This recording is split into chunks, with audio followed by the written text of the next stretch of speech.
प्यारे बच्चों, आज मैं आप लोगों को ICSE बोर्ड का पाठ भेड़ और भेड़िए इसका मैं फुल एक्सप्लेनेशन करने जा रही हूँ। और इससे पहले बच्चों मैं क्लास 9 क्लास 10 का सारा वीडियो बना चुकी हूँ, फुल एक्सप्लेनेशन, समरी और क्वेश्चन आंसर। तो उन सबको आप ज़रूर देखिएगा। और अभी पाठ शुरू करते हैं, भेड़े और भेड़िए। तो सबसे पहले लेखक परिचय जान लेते हैं। प्रसिद्ध व्यंग्य लेखक हरिशंकर परसाई का जन्म मध्य प्रदेश के होशंगाबाद जिले में सन 1922 ईस्वी में हुआ था। तो भेड़े और भेड़िए जो पाठ है बच्चों, उनके राइटर कौन है? हरिशंकर परसाई जी हैं। तो उनका जन्म कब हुआ था? 1922 ईस्वी में हुआ था। और प्रारंभिक शिक्षा जो है वो मध्य प्रदेश में उनका हुआ। नागपुर विश्वविद्यालय से MA की उपाधि प्राप्त की। और रचनाएं इनका है श्रद्धा का दौर, जो टायर है वो टायर रहेंगे, जैसे उनके दिन फिरे, सदाचार की तावीज, विकलांग इत्यादि। तो पाठ शुरू करते हैं बच्चों, भेड़े और भेड़िए। तो एक बार क्या हुआ बच्चों, एक बार वन के अनुभव किया कि वे सभ्यता के उस स्तर पर पहुंच गए हैं जहां एक अच्छी शासन व्यवस्था अपनानी चाहिए। तो देखिए, जैसे हम लोग का समाज है तो हम लोग भी एक नियम कानून बनाते हैं कि हम लोग इस तरह से रहेंगे। मतलब कोई नेता चुनते हैं, वोट देते हैं, और फिर क्या होता है, उसमें से बहुत सारे लोग इलेक्शन में खड़े होते हैं नेता के लिए, अपना जो है उसमें वो लोग नाम डालते हैं। तो क्या होता है, जो अच्छा काम करते हैं उनकी जीत होती है। लेकिन क्या होता है बच्चों, आजकल तो आप लोग जानते ही होंगे क्या आजकल के नेता कैसे हैं। अधिकतर नेता ऐसे होते हैं जो जनता को ठगते हैं। वो बहुत लंबी चौड़ी भाषण देते हैं कि जब मैं जीत कर आऊँगा तो आप लोगों के कल्याण के लिए, आप लोगों के सुविधा के लिए बहुत सारा चीज़, मतलब मैं जो भी ज़रूरत का है वो मैं पूरा करूँगा। लेकिन जैसे ही जीत हो जाती है तो क्या होता है, वो बदल जाते हैं और मनमानी करने लगते हैं। तो बस वही चीज़ इस पाठ में भेड़े और भेड़िए में दिया गया है कि भेड़े जो है वो क्या है, सीधी सादी जनता है हमारी, और भेड़िए जो हैं वो चालाक और चतुर नेता हैं, आजकल के लीडर हैं, जो क्या करते हैं, चालाकी से जीत तो लेते हैं, जीत हासिल कर लेते हैं, और सीधी सादी जनता को ठग लेते हैं। अपने बातों से बहुत ही तरह से मतलब अपने को पेश करते हैं कि हम बहुत सीधे हैं, हम बहुत ईमानदार हैं, हम सदाचार का पालन करते हैं। लेकिन होता विपरीत है, और वो क्या करते हैं, बदल जाते हैं और जनता के लिए कुछ जो है काम नहीं करते हैं, लापरवाही करते हैं, भ्रष्टाचार देश में फैलाते हैं, और जो भ्रष्टाचारी हैं, चमचे उनके हैं, उनका वो साथ देते हैं।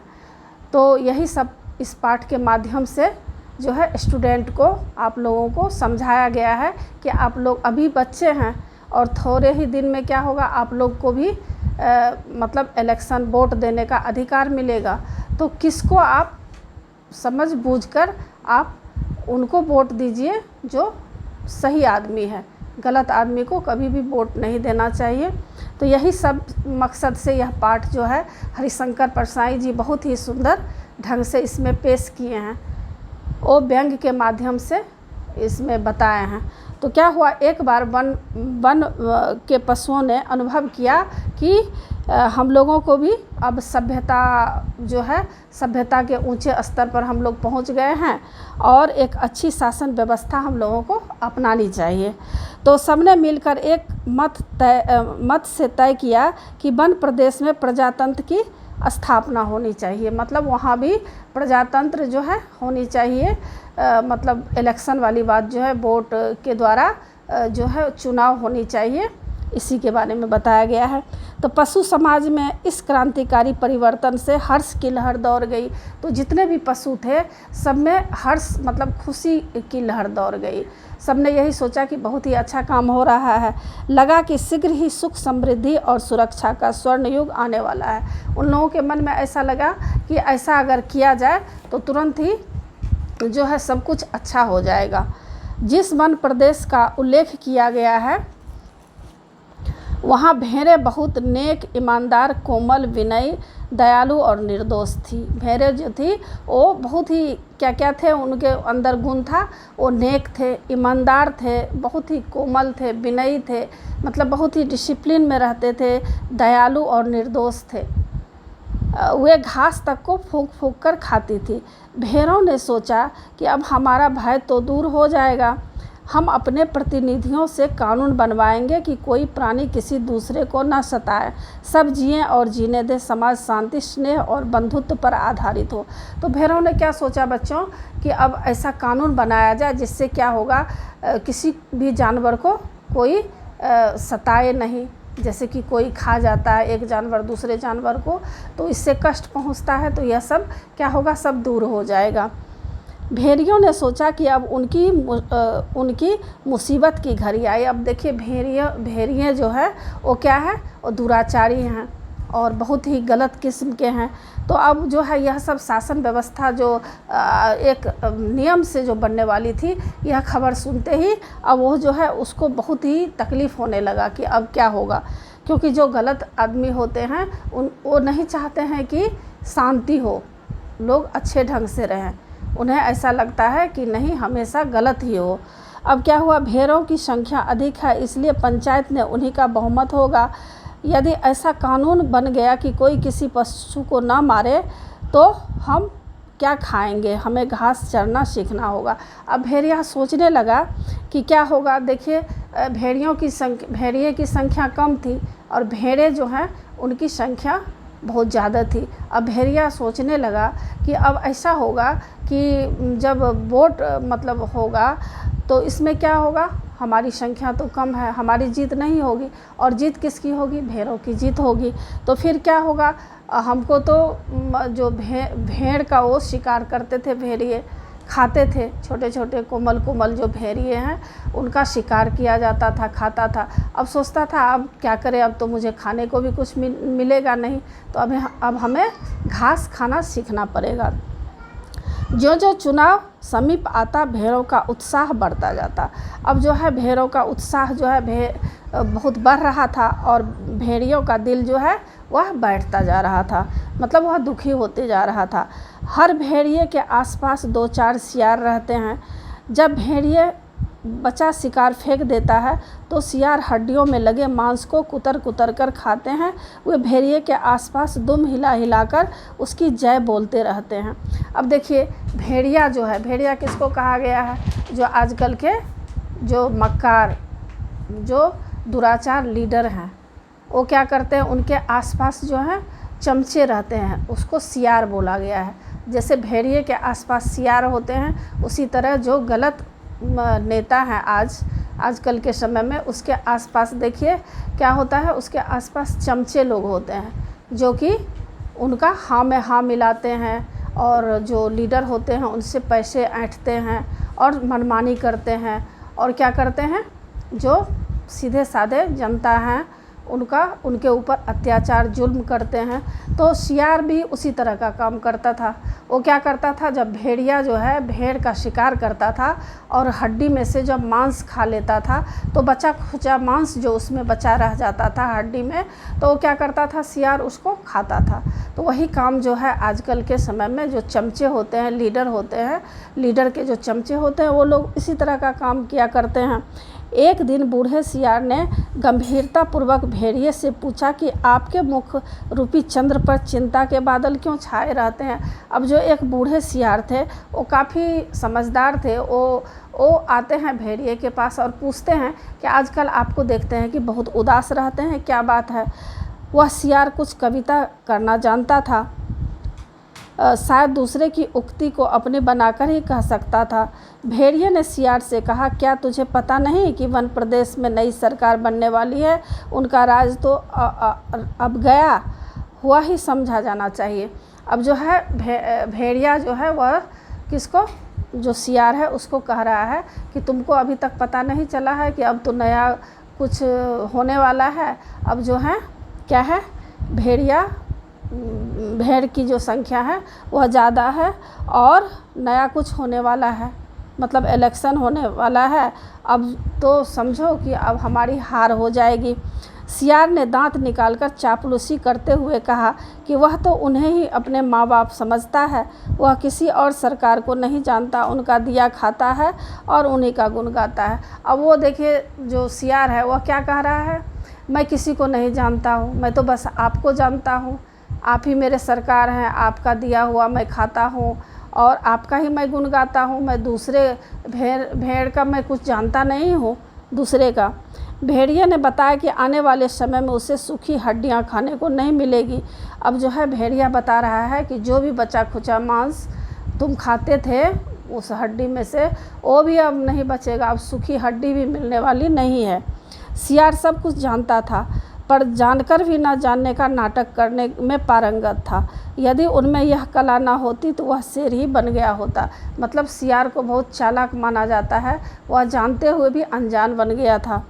आखिर क्या हुआ, भेड़िए ने वन प्रदेश में होने वाली पंचायत चुनाव की बात सियार को समझाई और गिरे मन से बोला कि चुनाव पास आता जा रहा है, इसलिए अब वहाँ से भागने के अतिरिक्त और कोई चारा नहीं है। सियार ने भेड़िए को सर्कस में भरते, अब देखिए सियार जो है वह कह रहा है कि एक काम करिए, आप चिंता मत करिए, अब जो है सर्कस होने वाला है तो सर्कस में आप ले लीजिए, भाग ले लीजिए। इस पर भेड़िया बोला कि बदनाम होने के कारण वहाँ उसे कोई नहीं पूछता है। भेड़िया बोल रहा है कि मैं ऐसा जाति का हूँ जो मैं बदनाम हूँ, मुझे तो कोई लेगा नहीं। तो वह उपाय देता है तो और कहीं आप चले जाइए। सियार ने भेड़िए को अजायब घर में जाने के लिए कहा, चिड़ियाघर में जाने के लिए सलाह देता है। भेड़िया बोला, सुना है वहाँ भी जगह नहीं है, वहाँ आदमी रखे जाते हैं। बूढ़े सियार ने ध्यानमग्न होने का अभिनय किया और अब देखिए क्या करता है सियार, आंख बंद करके कुछ देर के लिए ध्यानमग्न अवस्था में बैठ जाता है। लगता है कि वह कुछ सोच रहा है और सोच करके उसको तरीका बताएगा। उसने एक बार आकाश की ओर देखा और थोड़ी देर बाद बोला कि वह सब कुछ समझ गया है। यदि भेड़ों की पंचायत में भेड़िया जाति का बहुमत हो जाए तो कैसा रहे। भेड़िया चिढ़कर बोला, वह बेसिर पैर वाली बातें करता है, उसकी जाति की संख्या कुल 10% है और भेड़ों तथा अन्य छोटे पशु 90% हैं। अब वो कह रहा है कि मेरी जीत कैसे हो सकती है। देखो भेड़ें जो है उसकी संख्या और कुछ पशु जो है सब मिलाकर 90% संख्या जो है भेड़े की है और भेड़ियाँ जो है केवल 10% है, तो हमारी जीत कैसे हो सकती है। भला वे हमें क्यों चुनेंगे? क्या ज़िंदगी अपने आप ही मौत के हवाले कर सकती है? काश ऐसा हो सकता। बूढ़ा सियार बोला कि उन्हें निराश होने की आवश्यकता नहीं है, उसे एक दिन का समय चाहिए। इस बीच वह कोई अनुकूल योजना बना लेगा जिससे सारी समस्या का हल निकल जाएगा, परंतु उन्हें उसके कहे अनुसार ही चलना पड़ेगा।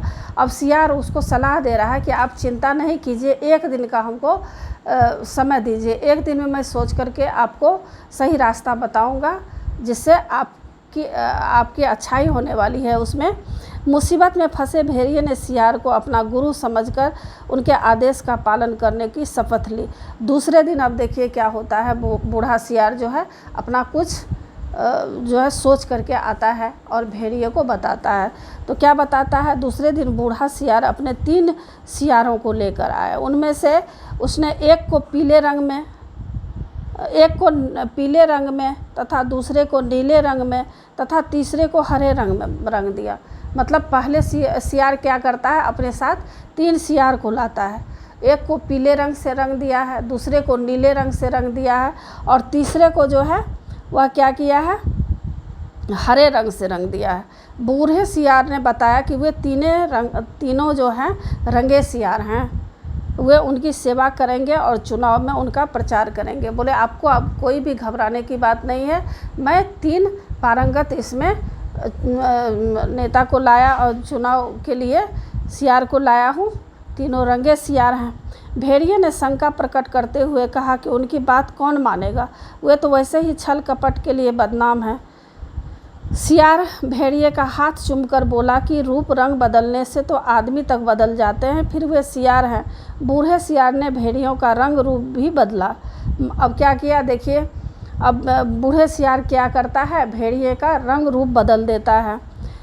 मस्तक पर तिलक लगा दिया, मतलब मस्तक पर चंदन जैसा तिलक लगा दिया, गले में कंठी पहना दी और मुंह में घास के तिनके खोस दिए। फिर भेड़िए को बताया कि अब वे पूरे संत हो गए हैं, अब उन्हें भेड़ों की सभा में चलना है और वहां पहुंचकर 3 बातों का ध्यान रखना है। वे अपनी हिंसक आँखों को ऊपर नहीं उठाएंगे। वो कह रहे हैं कि जितना मैं कह रहा हूँ वही आप करिएगा। आप जो वहाँ पर जो बहुत सारा भेड़े वहाँ पर पशु लोग आएंगे तो आप क्या करिएगा, अपने सर को ऊपर नहीं उठाइएगा, नीचे ही रखे रहिएगा और हमेशा नीचे की ओर देखेंगे और कुछ बोलेंगे नहीं। वह नन्ही सुंदर मुलायम भेड़ों को देखकर ललचाएंगे भी नहीं। अब जो भेड़िया जो है वह तो लालची है, छोटी छोटी जो भेड़ें होती है उसको वो खाने के लिए मतलब उत्सुक हो जाएंगे, इसलिए वो कह रहे हैं कि आप नज़र को नीचे रखिएगा। भेड़िया द्वारा रंगे सियारों के बारे में पूछे जाने पर बूढ़े सियार ने बोला कि वे तीनों उनका चुनाव प्रचार करेंगे, उन्हीं के बल पर वे चुनाव लड़ेंगे। वह पीला सियार जो है वह क्या है, विद्वान और विचारक कवि है, लेखक है। और नीला सियार जो है वह नेता और पत्रकार है। और वह जो हरा वाला सियार है वह धर्मगुरु है। बूढ़े सियार की बात सुनकर भेड़िया बोला कि कवि, लेखक, नेता, विचारक तो अच्छे लोग हैं, क्या वे तीनों भी वैसे ही हैं? बूढ़े सियार ने बताया कि वे तीनों सच्चे नहीं हैं, वे तो बस रंगे हुए हैं। इसके बाद वे सभा की ओर चल पड़े। आगे बूढ़ा सियार था, उनके पीछे रंगे सियार और बीच में भेड़िया चला आ रहा था। वह सिर झुकाकर विनय की मूर्ति बना हुआ था। एक स्थान पर हजारों भेड़ों का झुंड संत के दर्शन की प्रतीक्षा कर रहा था। जैसे देखिएगा यहाँ पर भी हम लोगों के आसपास भी इलेक्शन के समय में क्या होता है, नेता लोग आते हैं और आसपास में जितने भी जनता लोग हैं वहाँ इकट्ठा होकर के नेता का भाषण सुनते हैं। उसी तरह वहाँ भी भेड़े और बहुत सारे पशु जो है वहाँ आ जाते हैं भेड़िए का वो क्या सुनने, वहाँ पर भाषण सुनने के लिए। अब क्या हुआ, चारों सियार भेड़िए की जय बोलते हुए भेड़ों के पास पहुँचे। बूढ़े सियार ने एक बार जोर से संत भेड़ियों की जय बोला। भेड़ों में पहले से ही वहाँ बैठे बैठे सियारों ने भी जय जयकार की। भेड़ों ने देखा कि वे बोली कि उन्हें भागकर अपनी जान बचानी चाहिए। वे भेड़ियों को पहचान गई थी। अब भेड़े जब देखा कि अरे वही भेड़िया है जो सबका शिकार करता है, मार के खाता है, तो कुछ भेड़े भागने लगा। तो अब देखे बूढ़े सियार क्या कहते हैं।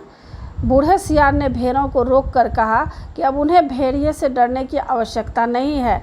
भेड़िया राजा संत हो गए हैं, वे हिंसा का त्याग कर चुके हैं, उनका हृदय परिवर्तन हो गया है। अब वे जो हैं पिछले 7 दिनों से घास खा रहे हैं। वे दिन रात भगवान के भजन और परोपकार में लगे रहते हैं। उन्होंने अपना जीवन जीव मात्र की सेवा में समर्पित कर दिया है। अब वे किसी का दिल नहीं दुखाते हैं। भेड़ों से उन्हें विशेष प्रेम है। इस जाति ने जो कष्ट सहे हैं उनकी याद करके कभी कभी संत की आंखों से आंसू भी आ जाते हैं। उनकी अपनी भेड़िया जाति ने उन पर जो अत्याचार किए हैं उनके कारण उनका मस्तक लज्जा से झुका हुआ है। बूढ़े सियार ने भेड़ों को संबोधित करते हुए आगे कहा कि अब भेड़िया राजा उनकी सेवा करके अपने पापों का प्रायश्चित करना चाहते हैं। अब देखिए, आप बच्चों समझ गए होंगे कि इसमें क्या बताया है। जब भेड़े भागने लगते हैं उस सभा से तो बूढ़ा सियार उसको क्या करता है, उसको सफाई दे करके कहना चाह रहा है कि भेड़िया जो है जो भी अत्याचार जुल्म किया था उसके लिए वो प्रायश्चित कर रहा है। वो 7 दिनों से जो है घास खा रहा है, तो मतलब उसको कह रहा है कि अब जो है इसका हृदय परिवर्तन हो गया है, अब कभी भी किसी का दिल नहीं दुखाएगा, किसी को मारेगा नहीं, खाएगा नहीं, यह सब बातें उसको कह रहा है। बूढ़े सियार ने भेड़ों को संबोधित करते हुए कहा कि अब भेड़िया राजा उनकी सेवा करके अपने पापों का प्रायश्चित करना चाहता है। आज सुबह एक निरीह भेड़ के बच्चे के पैर में कांटा गड़ गया था, तो भेड़िया संत ने उसे क्या किया, अपने दांतों से निकाला, पर वह बेचारा चल बसा। तब भेड़िया संत ने सम्मानपूर्वक उनकी अंत्येष्टि की। उनके घर के पास हड्डियों का जो ढेर लगा है, उनके दान की भी उन्होंने घोषणा की है। अब तो वे सर्वस्व त्याग चुके हैं, वे उनसे भयभीत ना हो, उन्हें अपना भाई समझे। मतलब उन लोगों को सफाई देकर समझाना चाह रहा है कि भेड़िया जो है अब बहुत ही अच्छा बन गया है। अपने भाषण के बाद बूढ़े सियार ने संत बने भेड़ियों की जय बोली। भेड़िया चुपचाप विनय की मूर्ति बना बैठा रहा। भेड़ों को देखकर उसके मुंह में जो लार टपकता था, उससे उसको वो क्या करता था, चुपके से पी जाता था, गटक जाता था। बूढ़ा सियार फिर बोला। भेड़िया संत उन्हें स्वयं संबोधित करना चाहते थे, परंतु प्रेम बस उनका हृदय भर आया है, उनका गला रूंध गया है, वे कुछ कहने में असमर्थ हैं। वे उन तीनों रंगीन प्राणियों को देखें, वे शायद उन्हें पहचान न सकेंगे, पहचानेंगे भी कैसे। वे स्वर्ग के देवता हैं, वे हमें उपदेश देने के लिए पृथ्वी पर अवतरित हुए हैं। अब जो कह रहे हैं कि भेड़िए के आसपास जो 3 सियार है, जो रंगे सियार थे, उनको क्या कह रहा है कि वह स्वर्ग के देवता हैं, वो प्रचार प्रसार करने के लिए यहाँ पर आए हैं। उनमें से पीले विचारक और कवि हैं, नीले नेता और पत्रकार हैं, हरे वाले जो हैं वो धर्मगुरु हैं। सबसे पहले पीले वाले कविराज आपको दिव्य संगीत सुनाएंगे। पीले सियार को हुआ हुआ के अतिरिक्त कुछ और आता ही नहीं था, वह हुआ हुआ करके चिल्लाने लगा। अब देखिए पीला सियार जो है, सियार तो सियार ही रहेगा, उसका आवाज़ जो है हुआ हुआ करके चिल्लाने लगा। चाहे कितना भी लोग रंगीन वस्त्र पहन लें, इसमें कहा गया है कि अगर जिसका नेचर जैसा ही रहता है वैसा ही रहेगा। चाहे कैसा भी ऊपर से दिखावा कर लो, लेकिन अंदर से जो रहते हैं वही अंदर से रहता ही है। तो जिस तरह से मान लीजिए नेता लोग हैं, चाहे कितना भी अच्छे कपड़े पहन लें, वस्त्र पहन लें, टोपी लगा लें, चश्मा लगा लें, लेकिन उसके मन में जो भी गलत भावना छिपा है वह तो रहेगा ही। तो वही हुआ, वो जो सियार है हुआ हुआ करने लगा। अब क्या हुआ, शेष सियार भी अब सब हुआ हुआ करने लगा। बूढ़े सियार ने शेष सियारों को चुप रहने का संकेत किया। उसने बड़ी चतुराई से बात संभाली और बोला, कवि जी कोरस में गीत गाते हैं। अब वो बोल रहे हैं हुआ हुआ नहीं कर रहा है, एक कोरस भाषा है, उसमें ये लोग गीत गा रहा है। उनकी कविता से अमृत भरे स्वर फूट रहे हैं। वे कह रहे हैं कि जैसे स्वर्ग में परमात्मा है, वैसे ही भेड़िया। वे अपनी वाणी में बता रहे हैं कि भेड़िया महान है, सर्वव्यापक है तथा सर्वशक्तिमान है। सुबह उनके मस्तक पर तिलक करती है, संध्या को उषा उसका मुख चूमती है, हवा उन पर पंखा झेलती है, रात को उन्हीं की ज्योति तारे बनकर चमकती है। उनके चरणों में नतमस्तक होकर कवि गौरव का अनुभव करते हैं। बहुत लंबा है पाठ। अब देखिए, अब नीले सियार की बारी थी। वह बोला कि निर्बलों की रक्षा बलवान ही कर सकते हैं। भेड़ें कोमल हैं, उनकी रक्षा बलवान भेड़िया ही कर सकते हैं। भेड़ों को चाहिए कि वे भेड़ियों को अपने भाई समझे और उनके हाथ में अपने हितों को सुरक्षित समझ निश्चिंत हो जाए। वे दोनों एक ही जाति के हैं। भेड़े और भेड़िए में कोई अंतर न समझे। बेचारा भेड़िए को व्यर्थ ही बदनाम कर दिया गया है। भेड़ों को खाने वाले तो और हैं जो उनकी हड्डियाँ भेड़ों के द्वार पर फेंक जाते हैं। वे कमज़ोर हैं, इसलिए वे पंचायत में बोल नहीं पाएंगे। उनके हितों की रक्षा भेड़िए राजा ही कर सकते हैं। यदि उन पर कोई अन्याय हुआ तो वे डटकर लड़ेंगे, इसलिए वे अपने हितों की रक्षा के लिए भेड़ियों को चुनकर भेजे हैं। अब वो देखिए सफाई दे रहे हैं। आप तो इसको समझ गए होंगे बच्चों कि इसमें क्या कहा जा रहा है। हरे रंग के धर्म गुरु ने कहा कि जो इस लोक में त्याग करेगा वह उस लोक में सुख भोगेगा। अब देखिए बारी आ गई है हरे सियार को बोलने की। हरे सियार क्या कह रहे हैं कि सबको त्याग करना चाहिए। जो लोग त्याग करेंगे उसको जब मृत्यु हो जाएगी तो भगवान के घर जब जाएंगे तो उसको सुख मिलेगा। और जो यहाँ राजा बनाएगा वहाँ जा कर के वह क्या बनेगा, राजा बनेगा। जो यहाँ वोट देगा वह वहाँ वोट पाएगा। और इसलिए सब मिलकर भेड़ियों को वोट दो। भेड़िए राजा दानी हैं, परोपकारी हैं तथा संत हैं। यह एक भेड़िए की कथा नहीं है, यह सब भेड़ियों की कथा है। सब जगह वैसा ही प्रचार हुआ और भेड़ों को विश्वास हो गया कि भेड़ियों ने बड़ा ही नेक और शुभचिंतक, भेड़ियों से बड़ा शुभचिंतक अब कोई नहीं है। जब पंचायत का चुनाव हुआ जब पंचायत का चुनाव हुआ तो भेड़ों ने अपनी रक्षा के लिए भेड़ियों को चुना। पंचायत में भेड़ों की रक्षा के लिए भेड़िया प्रतिनिधि बनकर गए। पंचायत में भेड़ियों ने भेड़ों की भलाई के लिए पहला कानून बनाया कि हर भेड़ियों को नाश्ते में एक भेड़ का एक मुलायम बच्चा दिया जाए। अब देखिए, अब यह कानून बनाया कि नाश्ते में उनको एक भेड़े का बच्चा दिया जाए और दोपहर के भोजन में एक पूरी भेड़ दिया जाए और शाम को स्वास्थ्य की दृष्टि से केवल आधी भेड़ दिया जाए। तो देखिए बच्चों, यही है भेड़े और भेड़िए पाठ। इस पाठ में देखिए लेखक हरिशंकर परसाई जी समझाने का कोशिश किए हैं कि ये भेड़े और भेड़िए जो पाठ है, उसी तरह हमारा जो देश है, हमारे देश में जो नेता लोग होते हैं वे इसी तरह का व्याख्यान देते हैं, बड़े बड़े व्याख्यान देते हैं और जैसे ही उसकी जीत हो जाती है वो मनमानी करने लगते हैं और जनता के ऊपर अत्याचार और जुल्म करने लगते हैं। तो हमें इस पाठ से यह संदेश मिलता है कि हमें समझदारी से काम लेना चाहिए और सोच समझकर हमें वोट के समय जो है वोट देना चाहिए अच्छे लोगों का। तो यही है पाठ बच्चों। आशा है आप लोगों को अच्छी तरह यह पाठ समझ में आ गया होगा और एग्ज़ाम के लिए तैयार कर लीजिएगा। और बच्चों, आप मेरे चैनल देवज नागरिक को ज़रूर सब्सक्राइब कीजिएगा और सब्सक्राइब के बगल में बेल आइकन बटन है, उसे क्लिक कीजिएगा, लाइक कीजिएगा और शेयर कीजिएगा। कमेंट्स ज़रूर कीजिएगा कि आपको यह पाठ कैसा लगा। नए पाठ के साथ फिर मैं मिलूँगी बच्चों। धन्यवाद।